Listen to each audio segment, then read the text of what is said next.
Sure. Here's the fox and Fico. First segment weight of your horror story, told from the first-person perspective. I should have listened to the warnings. The trip wasn't even my idea. My best friend Daniel had been talking about this secluded cabin for months, an abandoned place deep in the woods, completely cut off from civilization. Perfect for a weekend getaway, he had said.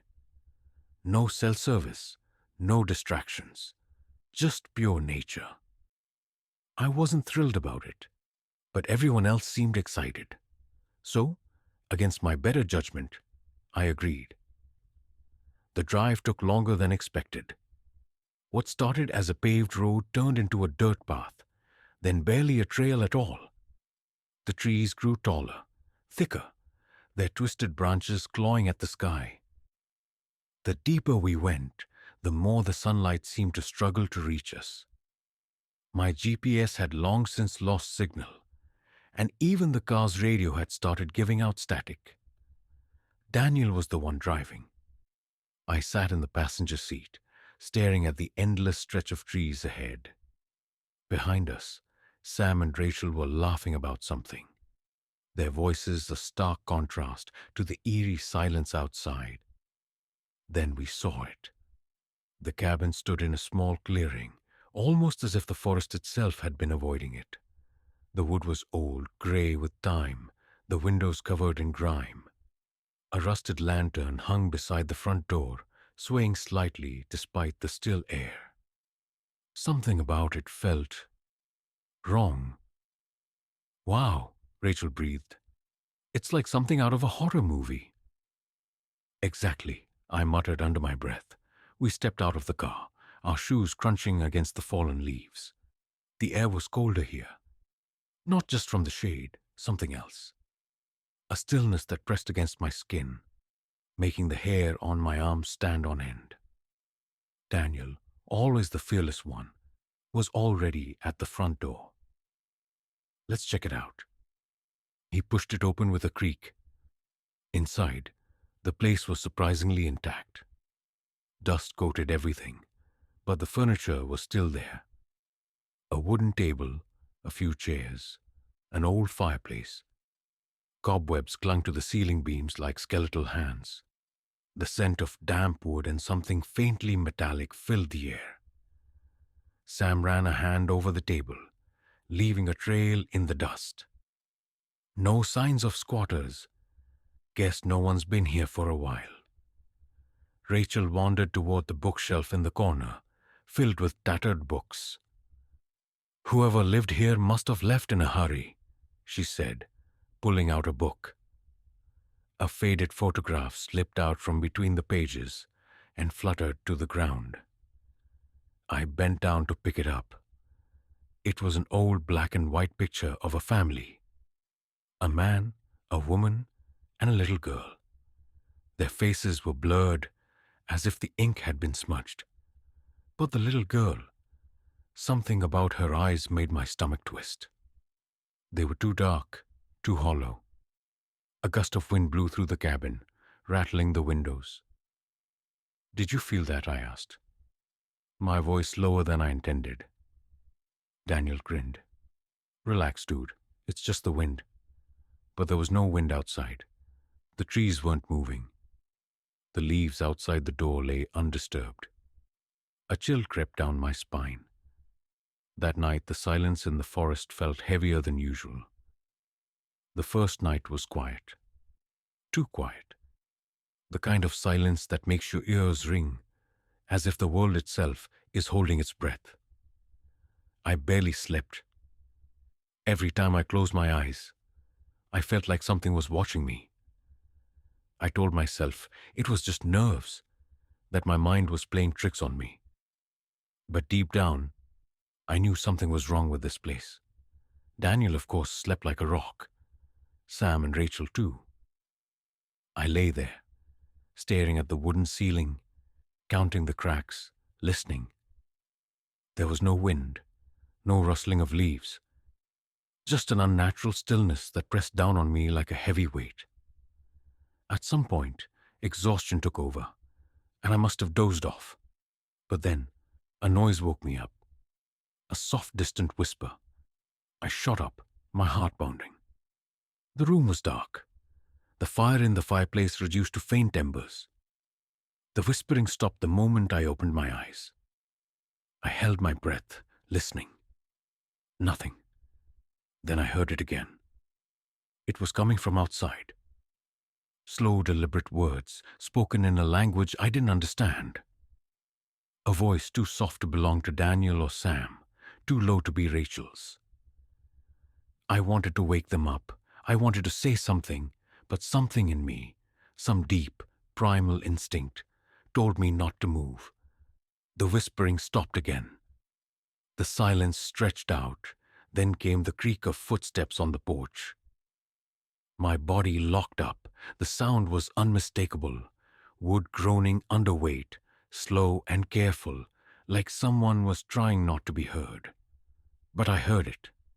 Another step, and another. A shadow passed by the window. I held my breath, my body rigid. Whoever, whatever it was standing just outside the cabin now. I could feel its presence, pressing against the thin walls, listening, waiting. A long moment passed. Then, just as suddenly as it had started, it was gone. The next morning, I told myself it had to be an animal. A deer, maybe. A coyote. I didn't say anything to the others. I didn't want to sound paranoid. But as we ate breakfast, I noticed something strange.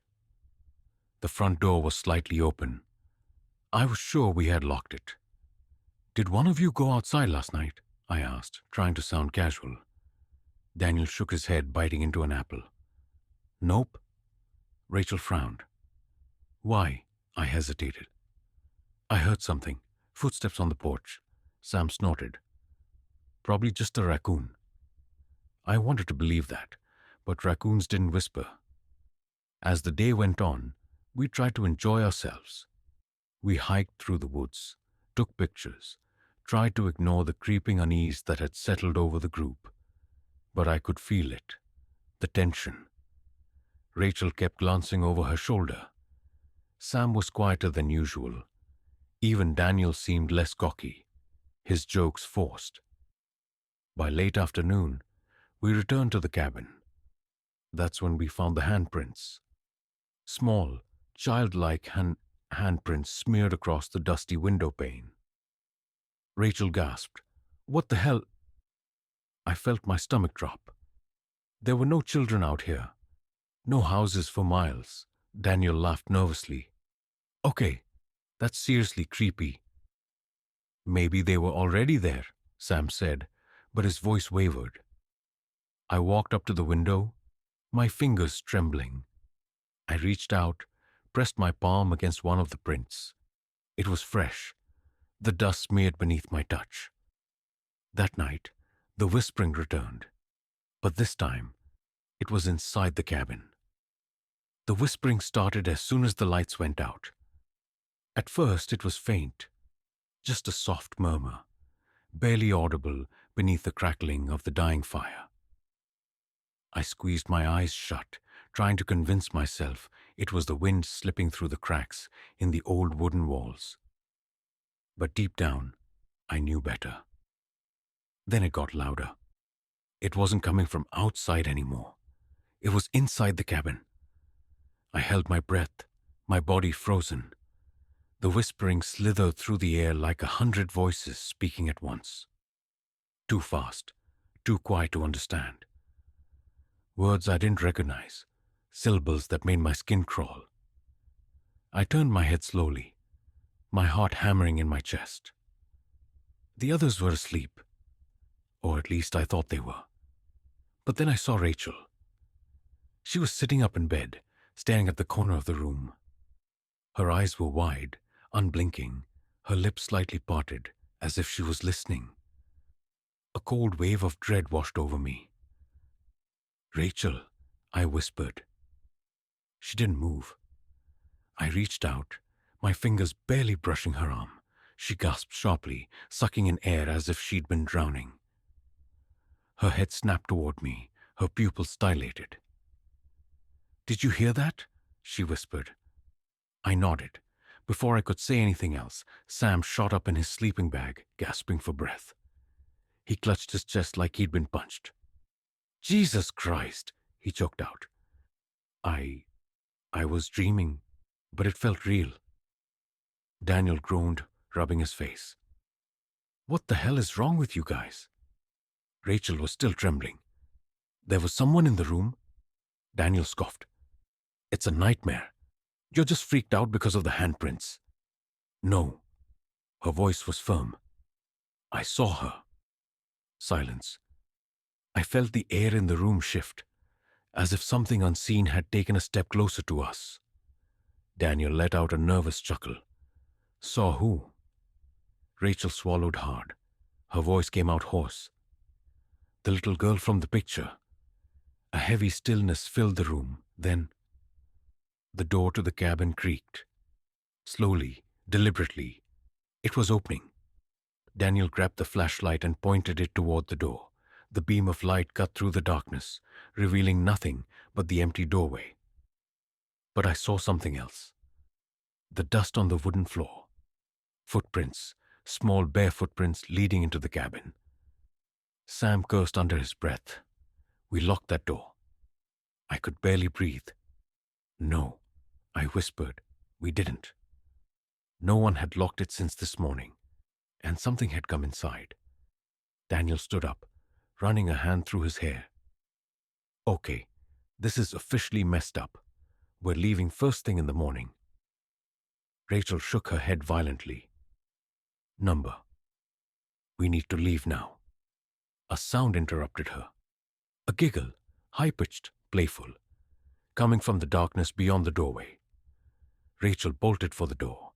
Sam grabbed her arm, but she fought him, her breath coming in frantic gasps. "Let me go," she sobbed. "She's in here! She's in here!" Then every single window in the cabin shattered at once. The force of it knocked us to the ground, glass raining down like razor-sharp snowflakes. The fire in the fireplace roared to life, flames twisting unnaturally high, casting long, grotesque shadows on the walls. And standing in the middle of the room, barefoot on the broken glass, was a figure. A little girl. Her hair hung in damp, tangled strands over her pale face. Her dress was old-fashioned, torn at the edges, and her eyes, God, her eyes, were empty, completely black. She smiled. The whispering surged, a deafening chorus that filled every inch of the room. The last thing I remember before everything went black was her voice, clear as a bell, whispering right into my ear. "You shouldn't have come here." The moment her voice slipped into my ear, the world seemed to crack open. My vision blurred. My body felt weightless. And for a terrifying second, I thought I was falling into some endless void, where her whisper echoed over and over again. Then suddenly, I was on the floor, gasping for breath. The fire had gone out. The room was dark. The only light came from the moon, casting long shadows through the shattered windows. Rachel was sobbing. Sam was gripping his head, whispering something under his breath. Daniel was the only one still standing, his back pressed against the wall, flashlight trembling in his hands. The beam flickered across the room, but the little girl was gone. But we could still hear her, a soft giggle, then the sound of small bare feet pattering across the wooden floor. "We have to go," I croaked. My voice barely worked. My throat felt raw, as if I'd been screaming for hours. Daniel nodded stiffly. "Grab your stuff. We're leaving." Sam let out a hollow laugh. "And go where?" "The car is miles away. We'll never make it through the woods in the dark." Rachel suddenly grabbed my arm, her nails digging into my skin. "She won't let us leave." Her voice was barely above a whisper. She wants us to stay. I didn't want to ask the question. I didn't want to hear the answer. But I asked anyway. Why? Rachel swallowed hard, her hands shaking. Because she never left. Silence. Then, a whisper from the darkness. Stay with me. The door slammed shut. Daniel cursed and lunged for the handle, yanking it with all his strength. It wouldn't budge. The air in the cabin thickened, the walls seeming to close in. The whispering grew louder, layering over itself, an endless chorus of voices overlapping and intertwining, until my head felt like it was going to split open. Then the lights flickered back on. For a moment I thought maybe it was over. Maybe it had just been our imagination. But then we saw the cabin. Not as it was now, but as it had been before. The broken windows were whole again. The furniture was different, older, untouched by dust. A fireplace crackled warmly, and standing in the middle of it all were people. A family, a mother, a father, and their little girl. She was laughing, running in circles, playing with a wooden doll. I blinked. The scene flickered like an old film reel. Then came the screaming. The mother and father's faces twisted in horror. They clawed at their throats, their skin turning gray, their eyes sinking into their skulls. The little girl stood between them, watching as they collapsed onto the floor, writhing in agony. And then, slowly, so slowly, she turned to look at us. Her black, empty eyes locked onto mine. The vision shattered. We were back in the ruined cabin, our chests heaving, sweat dripping down our faces. The whispering had stopped. For a second, everything was still. Then, the door burst open. The wind howled through the cabin, and in that moment, I didn't care where we went. I just knew we had to run. I grabbed Rachel's wrist and yanked her forward. Move! We sprinted into the night, feet pounding against the forest floor, branches tearing at our clothes. The trees seemed taller, the shadows deeper. The path back to the car was gone. There was no trail, no sign of where we had come from. Daniel was ahead, his flashlight beam bouncing wildly. Sam was right behind him, swearing under his breath. Rachel stumbled. I caught her just in time, hauling her back to her feet. Don't stop. But she was staring at something. I followed her gaze and felt my stomach drop. The cabin. It was right in front of us. Impossible. We had been running in a straight line. But there it was, standing silent and waiting, its door wide open like a gaping mouth. And standing just inside the doorway was the little girl. She tilted her head, smiled. You can't leave. Rachel screamed. Daniel turned and ran the other way. We followed, panic overtaking logic, our only thought to get as far away as possible. The trees blurred together. The wind roared in our ears. My legs ached, my lungs burned. Then, suddenly, headlights, the car. It was there, right in front of us, just beyond the tree line.